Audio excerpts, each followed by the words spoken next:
Bonsoir et merci encore de nous rejoindre dans le cadre de cette principale édition de l'information. Au sommaire, on parlera du bâtonnier de l'ordre des avocats et deux éminents professeurs de droit de l'université Omar Bongo qui étaient devant les praticiens du droit. Il s'est agi pour tous de revisiter la loi sur la succession au milieu gabonais. Dans le dossier de ce journal, nous parlerons de cet atelier sur le plan national d'investissement agricole et de sécurité alimentaire et nutritionnelle du ministère de l'Agriculture qui s'est ouvert ce matin du côté de la Chambre de commerce de Libreville. Et dans le même temps, nous tenterons de savoir que sont devenus les projets agricoles du Gabon. Et dans la rubrique nécrologie, on parlera de l'abbé Noël Mingwagema, père fondateur de la paroisse Cœur Immaculé de Nzarayon. Un hommage mérité lui a été rendu en sa paroisse, mais aussi en la cathédrale Notre-Dame de l'Assomption de Libreville, avant d'être inhumé au cimetière du séminaire Saint-Jean ce matin. Mais avant, parlons de cette assemblée générale des déflatés de l'ARCEP qui fustige l'attitude irresponsable du président du comité de privatisation. Ils étaient au micro de Francis Obam et Guy-Serge Guizambou. Les déflatés de l'autorité de régulation des communications électroniques et des postes en Assemblée générale, ils fustigent l'attitude qu'ils qualifient d'irresponsable du président du comité de privatisation qui, selon eux, n'a pas respecté les engagements pris il y a un mois. Monsieur Félix Onkeya a nié tout de suite les échanges que nous avons eus il y a un mois, où il a donné son accord pour instruire le ministre de l'économie pour que le paiement de la rallonge plan social ARCEP soit payé. On parle de combien exactement? De 119 agents. Je veux quand même interpeller le président de la République et le Premier ministre. C'est quand même 119 compatriotes qui sont dans une situation de précarité depuis plus de 2 ans. D'ailleurs, il y a eu un décès. Et monsieur Félix Onkeya, qui est d'ailleurs membre du bureau politique du PDG, avait pris des engagements, d'accord, lors de nos différents entretiens, de soumettre notre dossier auprès du ministre de l'économie pour que celui-ci trouve une solution rapide à notre problème. Le président du comité de privatisation balaie du revers de la main les propos et autres accusations prononcées à son endroit. Le problème partirait du rallongement des indemnités transactionnelles de 54 mois exigées par les déflatés à l'État au lieu de 24 mois comme convenu. Le problème, c'est que lorsque nous avons négocié ce plan social, on nous a présenté des délégués du personnel. Parce qu'on ne travaille pas seul. Mais ce n'était pas cela. Cela, c'est un collectif. On ne se proclame pas délégué du personnel. On est délégué du personnel reconnu par l'employeur et par les salariés. On ne détourne pas comme ça. Un plan social, ça se paye nominativement. C'est nominatif, moi j'ai les éléments comptables. Le collectif voulait imposer à l'État, au lieu de 24 mois d'indemnité transactionnelle qui ont été donnés, voulait qu'on leur donne 54 mois. Bon, sur quelle base? Il faut une base légale, il faut une base juridique.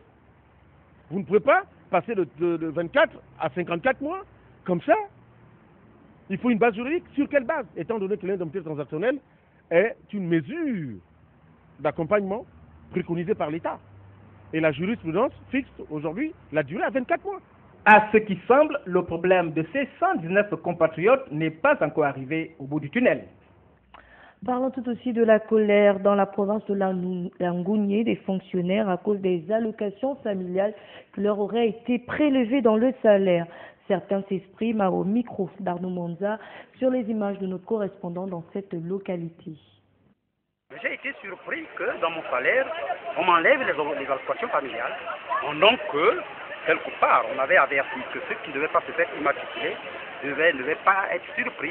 Mais dommage que moi je me suis fait immatriculer, j'ai essayé de suivre les directives de l'État. Malheureusement, sur ma prix, quand je vais prendre mon salaire, je ne l'obtiens pas. On m'enlève les allocations familiales.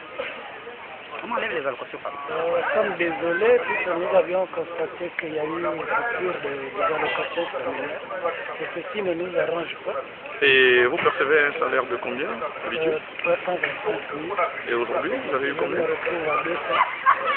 Toujours dans l'intérieur du pays, à les auxiliaires de commandement de Mayumba face au gouverneur de la province de l'Anyanga à qui ils ont présenté les difficultés auxquelles ils sont confrontés.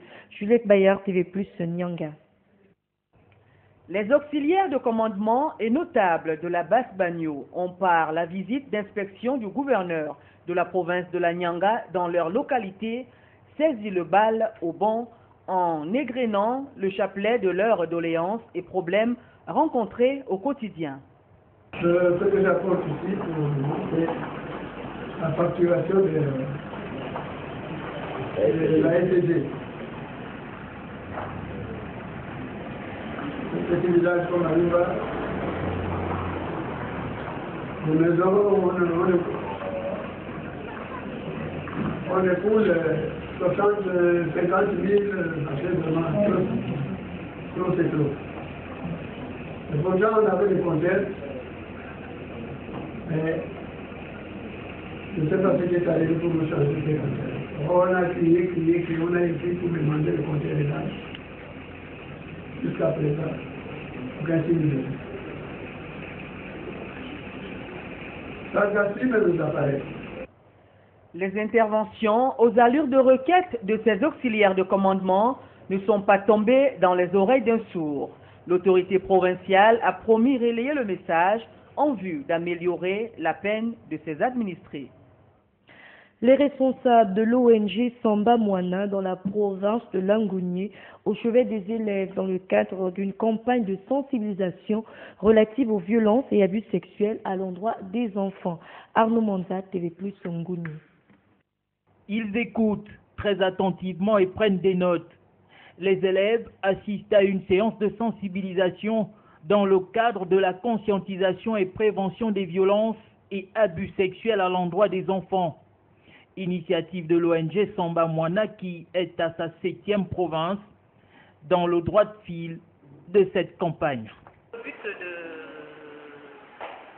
de cette tournée est de conscientiser les populations et éduquer les élèves, les enfants, pour prévenir toutes les violences et abus sexuels dirigés contre eux. Violences faites sur 3 fronts, physique, économique et psychologique, dans 3 environnements pédagogiques, 25% à l'école, 11% dans la rue et 64% dans la famille.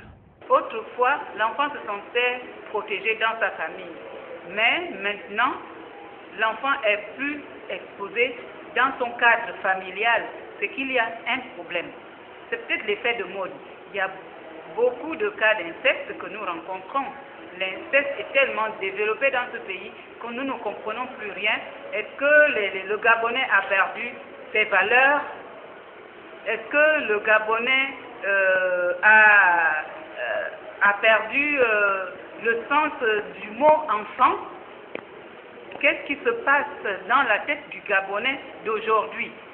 La coordinatrice générale appelle l'État gabonais, signataire des conventions onusiennes, à multiplier les centres d'accueil dans toutes les provinces, vu que celui d'Angondje est en sur-effectif.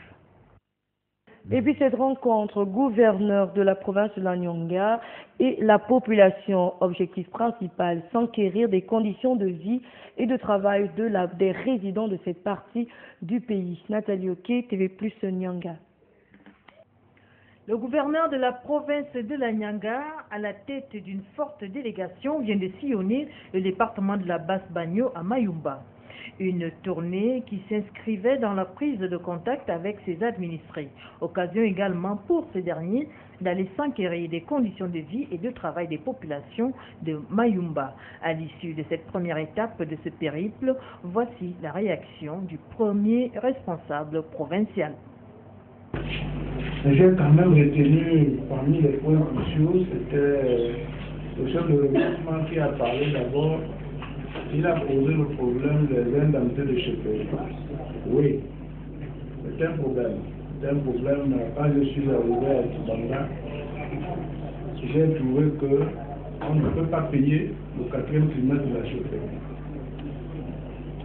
Mais la vérité, c'est quand même que j'ai trouvé un peu d'argent. Les prophètes sont là, je leur ai donné le montant exact de ce que j'ai trouvé. Parmi les préoccupations de ces populations de la Nyanga, il y a celles relatives aux conditions de vie de celles vivant en zone frontalière avec le Congo-Brazzaville. Nous sommes en difficulté. Moi, il y a les Congolais qui viennent là me poser beaucoup de problèmes. Parce que je suis installé au Congo. Or que ce n'est pas au Congo. Ce sont les Gabons. Je suis au Gabon. La limite, c'est à Tchikouma. La limite, c'est à Tchikouma. Après, il y a la police qui nous embête ici. 20 000, 24 000 francs avec la gendarmerie pour les laisser passer. Même nos amis qui viennent là-bas, il faut 24 000. Nous-mêmes, pour aller là-bas, c'est 24 000. On a les frères, on a les parents qui viennent ici là. Donc c'est ça. Nous voyons souci beaucoup pour ça. Et les 24 000 là, est-ce que ça rentre à la mairie ou pas au public, trésorier public? C'est ça.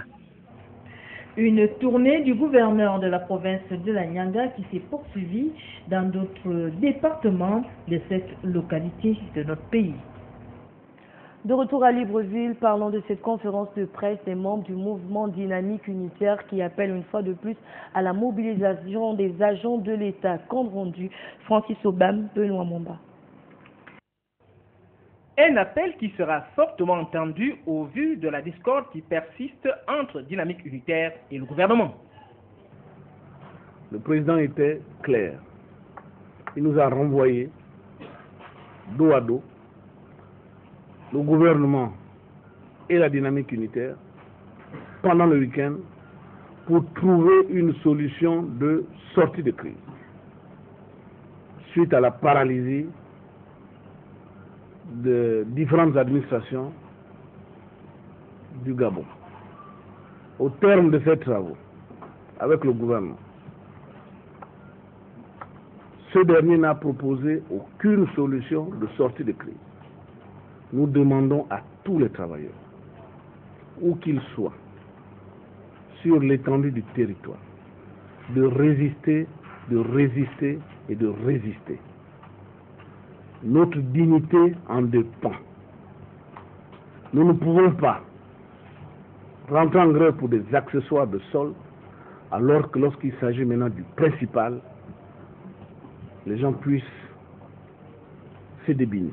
C'est la raison pour laquelle nous appelons aux travailleurs, à tous ceux qui sont intimidés, à tous ceux qui sont menacés, que nous sommes tous ensemble. Nous devons nous souder les coudes et nous obtiendrons l'augmentation des salaires qu'on nous promet depuis plus de 10 ans, dont on ne voit pas le bout du tunnel. Conférence de presse de la Dynamique Unitaire tenue ce vendredi 13 du mois en cours. Objectif, faire le compte rendu des négociations du week-end dernier avec le gouvernement afin de trouver une sortie rapide de la crise sociale. Des négociations qui n'ont accouché qu'une souris, le gouvernement ayant refusé d'augmenter les salaires des fonctionnaires. Aussi, la Dynamique Unitaire lance-t-elle un appel à tous les travailleurs de poursuivre la grève. Le bâtonnier de l'Ordre des avocats et deux éminents professeurs de droit de l'Université Omar Bongo de Libreville devant les praticiens du droit. Une rencontre qui a permis de revisiter la loi sur la succession au milieu gabonais. Nathalie Oké, Edganté. Les experts en droit réunis ce vendredi à leur salle de conférence située derrière le tribunal de Libreville. Autour du bâtonnier de l'Ordre des avocats, Jean-Pierre Akumbu Aluna, les avocats au barreau ont été édifiés sur le problème de droit de succession dans la société gabonaise, un aspect du droit qui pose problème à ces praticiens dans l'exercice de leurs fonctions. Dans la législation gabonaise, depuis 1963, il y a une loi, qu'on appelle la loi du 31 mai 1963, qui interdit la dot. Mais cette loi est tombée en désuétude, c'est-à-dire qu'elle n'est plus pratiquée parce qu'aujourd'hui, tout le monde continue de se marier avec la dot. Donc elle n'est plus Non, on n'en tient plus compte. C'est ce qu'on appelle en droit une loi tombée en désuétude. Notons qu'il s'agit là de la première rencontre du genre en cette année 2015. Occasion donc a été donnée à l'un des conférenciers à la personne du professeur John Nambo, enseignant à l'université Omar Bongo, d'éclairer les avocats. La question qui s'est posée au cours de cette conférence est de savoir quelle est la place du mariage coutumier dans le droit positif gabonais. Vous avez constaté qu'il y a eu 2 intervenants. Moi, je me suis appesanti sur les aspects historiques, anthropologiques, ainsi de suite de la succession. Mais j'ai surtout insisté que les questions successorales ne sont pas détachables des questions de la nature de la famille et de la nature du mariage. C'est-à-dire que tant qu'on n'aura pas réglé la question de la nature de la famille au Gabon, c'est quoi la famille, c'est quoi le mariage, on réglera difficilement les questions successorales. Sur la question des droits de succession ou encore du mariage coutumier dans notre pays, il est à retenir que la dot est formellement abolie au Gabon depuis 1963. Mais selon ces hommes en robe noire, cela n'a rien à voir avec le rituel coutumier, chose que les juristes entendent revaloriser pour la protection des citoyens. Voilà qui nous emmène à ouvrir le dossier de cette édition d'information. Les experts du ministère de l'Agriculture se sont réunis pour procéder à la validation du plan national d'investissement agricole et de la sécurité alimentaire et nutritionnelle, j'y arrive, compte rendu de cet atelier, Francis Obam, Edgar Nté. Les experts du ministère de l'Agriculture et de la FAO, Fonds des Nations Unies pour l'agriculture et l'alimentation, réunis pour valider le plan national d'investissement agricole et de la sécurité alimentaire et nutritionnelle. La rencontre découle de l'engagement du Gabon au processus de Maputo, lesquels se sont engagés plusieurs pays du continent. Aujourd'hui, c'est l'atelier national de validation du plan national d'investissement agricole et de sécurité alimentaire qui découle donc de l'engagement du Gabon dans le processus PDD2A. C'est un processus qui est né à Maputo, au sommet des chefs d'État et de gouvernement en 2003, qui se poursuit, dans lequel la plupart des pays africains étaient engagés. Le Gabon, donc, comme tous les autres pays, est engagé dans ce processus depuis 2012. Et donc, nous sommes là, je crois, à la sixième étape donc, de ce processus. Donc, il s'agit donc aujourd'hui, avec tous les experts, tous les partenaires, de valider le document de plan national d'investissement agricole. Il y a eu beaucoup d'avancées. Je vous disais que nous sommes à la sixième étape. Donc, il y a eu l'étape de l'élaboration d'une feuille de route, la revue des politiques. Les études économiques ont été menées, l'impact national a été signé. Plusieurs avancées enregistrées, c'est dire toute la détermination des États à améliorer le secteur agricole. Espérons que la validation du plan national permettra à notre pays d'atteindre l'autosuffisance alimentaire. Que sont devenus les projets agricoles longtemps lancés dans notre pays? Des projets mis en place par les petits producteurs vivant à l'intérieur du pays en vue de lutter contre l'oisiveté, l'exode rural, pour ne parler que de cela. Nathalie Oké, Edgar Nté. Avec la tenue de ce séminaire atelier sur les projets agricoles initiés par le ministère de l'Agriculture et de l'Élevage, occasion est toute donnée pour s'interroger sur les multiples projets agricoles mis en place par le gouvernement de la République et les partenaires au développement. Plusieurs projets d'appui aux petits producteurs vivant en zone rurale, un appui souvent technique ainsi que financier. Les projets en cours tels que vous venez de les décliner, c'est-à-dire le pédard, du fidar, la pêche à aquaculture, élevage en milieu rural, ainsi de suite, le petit élevage. Je pense que tous ces projets sont en cours parce qu'on ne construit pas la maison en une journée. Il y a déjà une volonté manifeste parce que les paysans adhèrent à tous ces projets-là. C'est la même cible partout, que ce soit en aquaculture, que ce soit en élevage, que ce soit en agriculture tellement. Je pense que les paysans sont toujours présents et pour nous, il y a déjà une volonté manifeste de la part des paysans gabonais pour faire avancer cette machine-là. Pour le coordonnateur des associations paysannes, l'appui des bailleurs de fonds reste à ce jour circonstanciel, en ce sens que certains de ces projets ne sont pas allés à leur terme. Comment vivent les gens qui habitent au village? Nous habitons la même chose. L'agriculture joue un rôle très important. Vous connaissez bien les villages de chez nous. Je vous prends le cas d'un village comme Mbolozok, dans le canton qui est département du Wellington. Bon, très enclavé, mais les femmes, les gens vivent de la pêche. de la pêche, de l'agriculture. Et cette pêche renforce. Qu'est-ce qu'il faut maintenant? Il faut maintenant, nous avons demandé à ce que l'État mette en place des centres de groupage des produits agricoles pour que les paysans ne se déplacent plus, pour que les vendeurs qui arrivent de Libreville se ravitaillent directement à partir des villages. Et là, on ne viendra plus au problème de Bayam Salam que vous connaissez à Oyem. À ce jour, aucun de ces projets n'est donc allé jusqu'à son terme, du fait de manque de suivi de la partie gabonaise. L'atelier de validation et de financement des projets agricoles de ce vendredi devrait aboutir à un document stratégique de travail. Et quels sont donc les critères de financement des projets agricoles dans notre pays au regard de l'abandon de certains projets initiés par nos gouvernants? Nathalie Oké, Edgar Mté. Parmi les gros bailleurs de fonds en matière agricole, il y a le FIDA, le Fonds international d'aide alimentaire, la FAO, basé au Gabon depuis des décennies, des principaux acteurs dans la sécurité alimentaire dans de nombreux pays en Afrique subsaharienne. Au Gabon, il y a eu dans ce domaine plusieurs projets financés par ces bailleurs de fonds.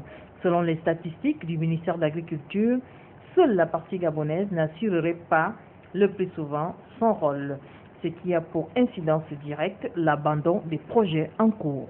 En termes de renforcement des capacités, le renforcement des capacités, c'est l'État qui l'apporte aussi.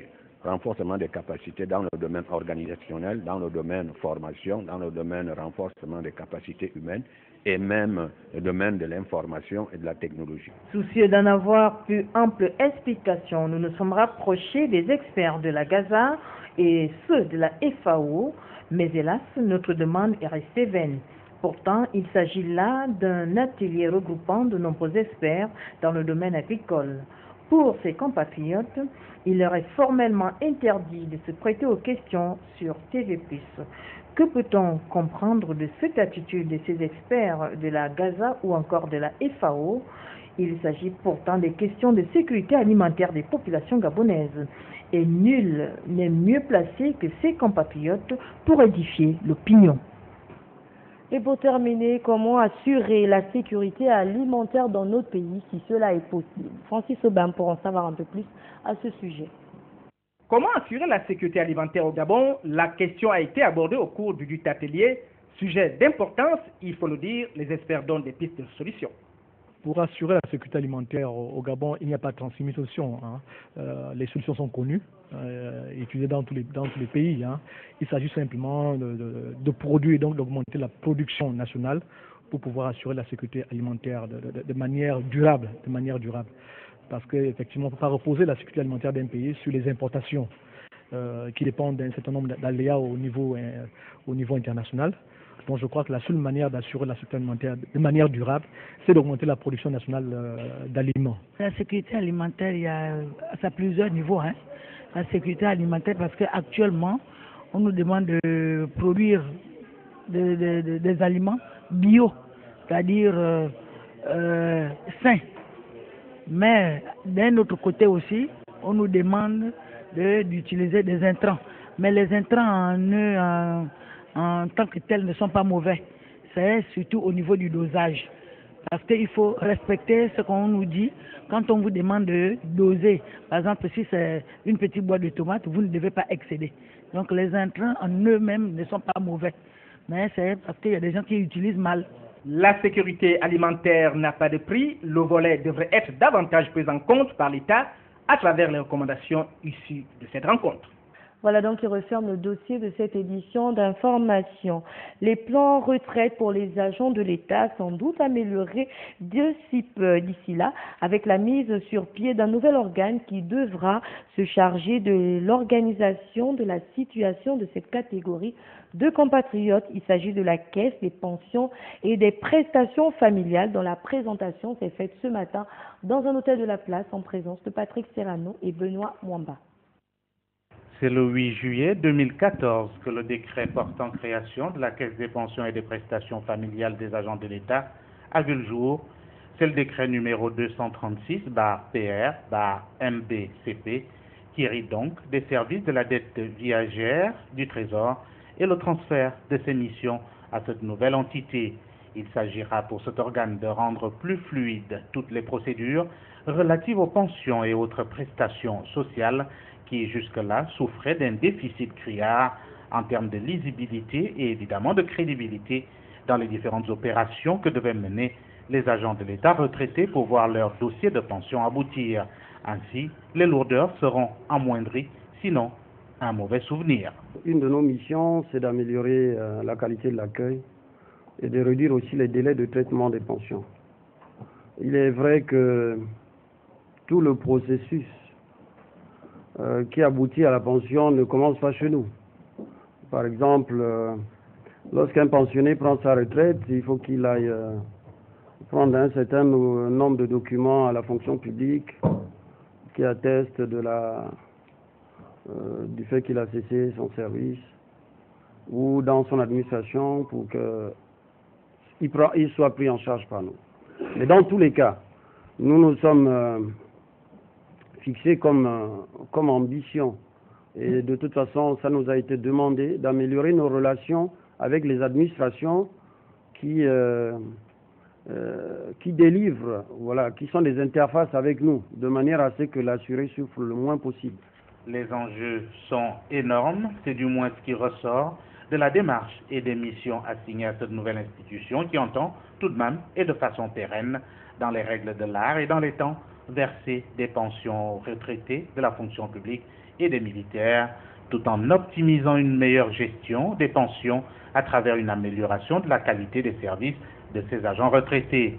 De même, il est prévu une coordination avec les institutions déjà existantes, telles la Caisse nationale de sécurité sociale et la Caisse nationale d'assurance maladie et de garantie sociale et bien d'autres, pour assurer une facilité d'accès sans trop de difficultés aux pensions et autres prestations sociales. Il y a aussi le fait qu'il y a un certain nombre de retraités qui ont fait leur carrière à la fois dans le public et dans le privé et qui connaissent aussi des difficultés pour avoir des droits, avoir leurs droits à pension et tout ça. Donc là aussi, c'est un des objectifs que l'État nous a fixés et que nous allons essayer de travailler, de la même façon nous allons travailler la fonction publique ou la direction de la sorte, nous allons travailler avec la CNAMGES, avec la CNSS, pour faire en sorte que ces relations soient plus fluides, pour reformer ou réfléchir ou mettre en place une coordination pour que ces choses soient mieux gérées. Cette présentation officielle de l'institution a eu le mérite d'être claire, en ce sens que pour ce qui concerne les retraités du Gabon, un flou s'entretenait, créant ainsi des disparités dans le versement des pensions et même le constat des dysfonctionnements était clair. La Caisse vient donc en secours d'une certaine façon aux retraités afin que tous bénéficient désormais d'un parfait traitement à court, moyen et long terme. Reste que l'État, principal pourvoyeur des budgets de fonctionnement, respecte tout simplement ses engagements. Un peu de politique à présent. Retour sur la conférence de presse animée récemment par le président de l'UPG, Jean de Dieu Moukani Iwangu. Occasion pour ce dernier d'évoquer l'article de Mediapart où les enfants de Bongo se préparent à se partager 300 milliards de francs CFA. C'est la réalité des faits qui en impose. Pourquoi y a-t-il urgence alors que les négociations seraient en cours? C'est un homme politique français qui disait que lorsqu'on veut noyer une question, on crée des commissions. Vous êtes la presse, j'ai plus à apprendre de vous. Vous devez savoir qu'aujourd'hui, le dialogue social a accouché de 3 protocoles d'accord dont aucun n'a obtenu simplement l'exécution. Vous devez savoir mieux que moi qu'il y a à peu près 3 ou 4 jours, les syndicats ont déposé entre les mains du chef de l'État les conclusions de leurs négociations. En réponse, puisque ce sont ces arbitrages qui sont attendus, en réponse, il a renvoyé les syndicats de gouvernement à une autre négociation. Les négociations s'ajoutent aux négociations, ça fait bien, ça fait un peu qui se parle, mais ça ne fait pas avancer exactement là où les choses sont attendues, c'est-à-dire la ménagère. Par contre, ce qu'on constate, c'est quoi? C'est que pendant qu'il n'y a pas d'argent pour pouvoir contenter le sang et la sueur des Gabonais qui travaillent pour le bien du pays, une minorité de Gabonais les enfants et petits-enfants de M. Congo Ndimba se disputent des centaines de milliards que le pays n'a pas. Ça, par contre, ça me paraît tout à fait touchant et c'est très urgent. À ce niveau-là, c'est urgent qu'il y ait des réponses, parce que s'il n'y a pas de réponse qu'on donne le peuple trouvera ses réponses. Et au cours de cette conférence de presse, le président de l'UPG est également revenu sur la crise multiforme qui frappe actuellement notre pays. Pour ce dernier, cette crise est une crise de régime. Écoutons-le.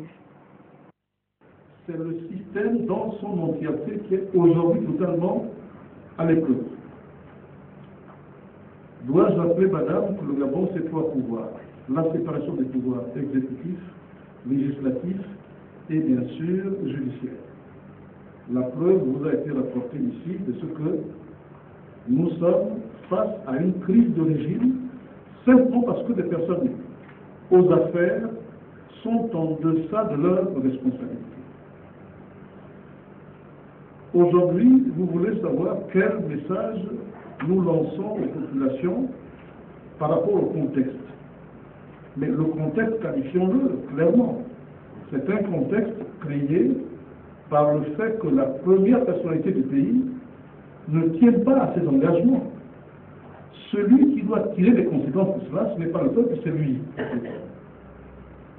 S'il ne veut pas entendre raison, le peuple lui fera entendre raison.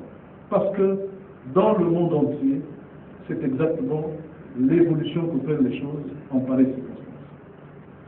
Mais je voudrais remercier votre question, M. Kourouben, parce que lorsque vous parlez de Radio Gabon, ça me réjouit très amplement, étant entendu que sur ce média, je veux dire, ce média de service public, nous sommes très absents, et on espère que vous ne serez pas la seule hirondelle qui est sur le départ de printemps.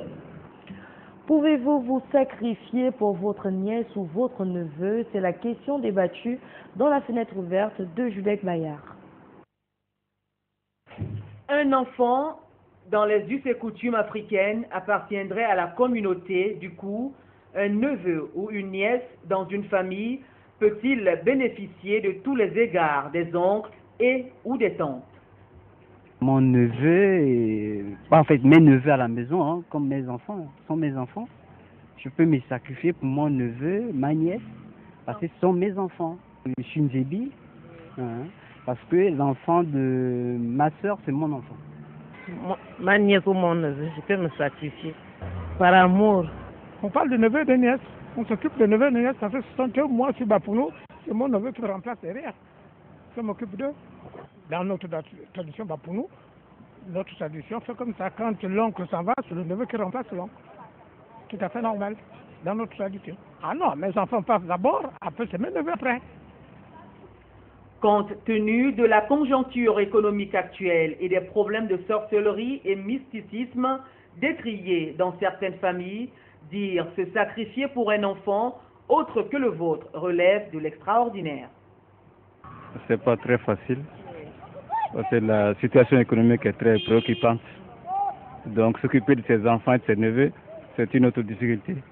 Ces enfants, après avoir bénéficié de l'affection et autres largesses de la famille, ne finiront-ils pas par être reconnaissants une fois devenus grands?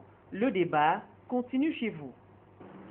La dépouille de l'abbé Noël Aimé Ngouangema, décédé le 2 mars dernier, a été exposée hier jeudi dans l'après-midi au sein de la paroisse qu'il a bâtie, puis a été emportée en la cathédrale Notre-Dame de l'Assomption de Libreville pour la veillée mortuaire et enfin ce matin inhumée au petit séminaire Saint-Jean. Retour en images et en son sur cette cérémonie avec les images de Guy-Serge Dizambo. C'est à l'âge de 81 ans que l'abbé Noël Aimé Ngouangema tire sa révérence, père fondateur de la paroisse Cœur Immaculé de Marie, dans laquelle il a exercé durant le plus grand nombre d'années dans son sacerdoce. C'est donc le 2 mars dernier qu'il succombe à une longue et pénible maladie au sein de cette paroisse à qui il a donné la vie. Pour lui rendre un hommage bien mérité, sa dépouille a d'abord été exposée en sa paroisse Cœur Immaculé de Marie, puis comme établi selon les règles du diocèse, la veillée s'est tenue en la cathédrale Notre-Dame de l'Assomption de Libreville où le plus grand nombre a tenu à pleurer, mais aussi remercier l'Éternel de prendre aujourd'hui à ses côtés celui qui depuis plusieurs années n'a cessé de le servir. L'âme du défunt marchera peu à peu jusqu'à son arrivée auprès du Père.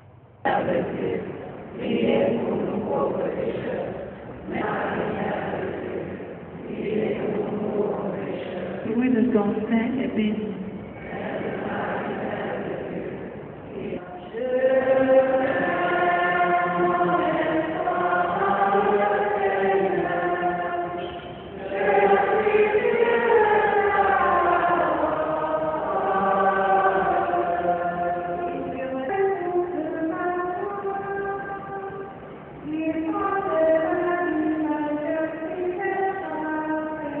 Aujourd'hui demeure le souvenir de ce grand homme dont les fidèles retiennent ceci, je cite, « Tu m'as appris hier qu'un homme se distinguait par la maîtrise de la parole.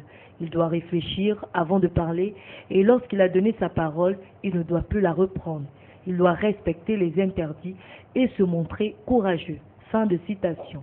Notre très cher Père, Abbé Noël Nguengema, de là où tu es, sache que dans le cœur de tes proches, tu restes gravé à jamais. Et puis, l'abbé Noël Nguengema a été d'un grand apport dans la vie de bien de personnes. Et pour cela, ils ont tenu à nous faire part, chacun à son niveau, de leur vécu aux côtés de ce grand homme. Écoutons-les. Le souvenir que je garde de l'abbé Noël Nguengema, il est multiple pour moi. Ça a été pour moi un homme de vérité. Il m'a appris à dire la vérité quand il le faut. Il m'a appris à être un homme de parole. Et ça, c'est des vertus aujourd'hui que je cultive, que je développe et qui me servent effectivement partout où je me trouve. Et c'est pourquoi aujourd'hui je me sens vraiment triste de savoir qu'on a perdu un aussi grand homme qui aurait encore pu nous donner davantage. Mais Dieu en a voulu autrement et nous ne pouvons que lui souhaiter un bon retour vers le Père et que la grâce soit avec lui. Pour moi, Abbé Noël reste pour moi d'abord un papa, un papi, un fils. Malgré son âge, il m'appelait toujours maman. Même lorsqu'il était malade, il me disait toujours ma mère. Et c'est pour moi, il reste inoubliable. Et cet homme-là qui a voulu toujours encadrer les jeunes, il a voulu toujours la réussite des jeunes. C'est la parole qu'il m'a de Marie. Je garde de lui le souvenir d'un homme véritablement engagé.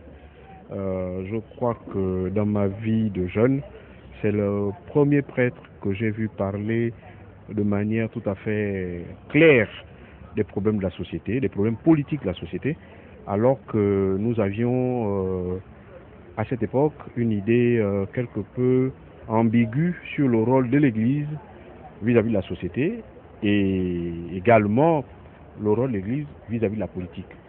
Donc j'avoue que pour le jeune croyant, jeune par l'âge que j'étais, j'ai été quand même quelque peu bousculé d'avoir affaire à un prêtre qui parlait le langage, je veux dire, que tout le monde pouvait comprendre. Sans langue de bois, il posait les problèmes tels qu'ils se présentaient à nous et j'avoue que ça a énormément marqué ma jeune conscience de l'époque. L'abbé Noël Nguengema, c'est un peu difficile à dire parce que il représentait un peu tout pour nous, pour moi personnellement et pour la jeunesse de Cœur Immaculé. Il était en même temps un père, un conseiller, il était un peu tout pour nous. Et c'est pourquoi il nous est très cher.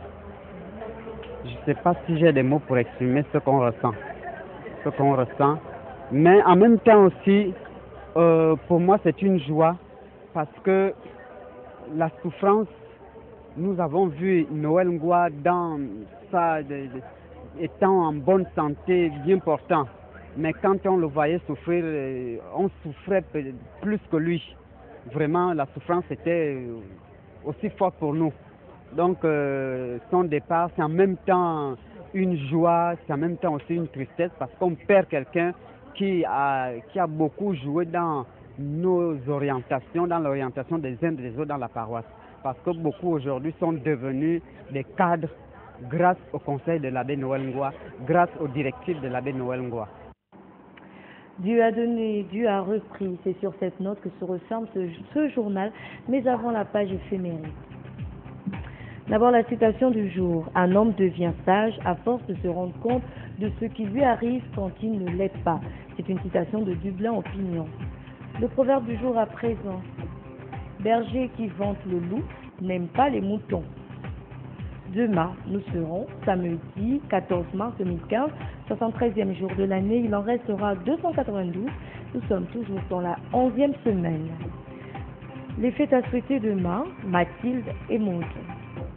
Et ce communiqué de la Direction Générale de TV+, 2020 jours, que le ministère de la Communication séquestre le matériel de TV+, depuis le 30 août 2009 à 17h, date de la dernière élection présidentielle, les équipements audiovisuels, satellitaires et d'émissions UHF, libre-vue de TV+, installés à la Cité de la démocratie et qui permettaient une télévision nationale et internationale, sont séquestrés par le ministère de la Communication.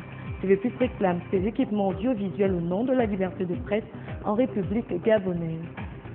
Merci encore de nous avoir suivis. Je vous retrouve très prochainement. S'il vous plaît à dire bonsoir.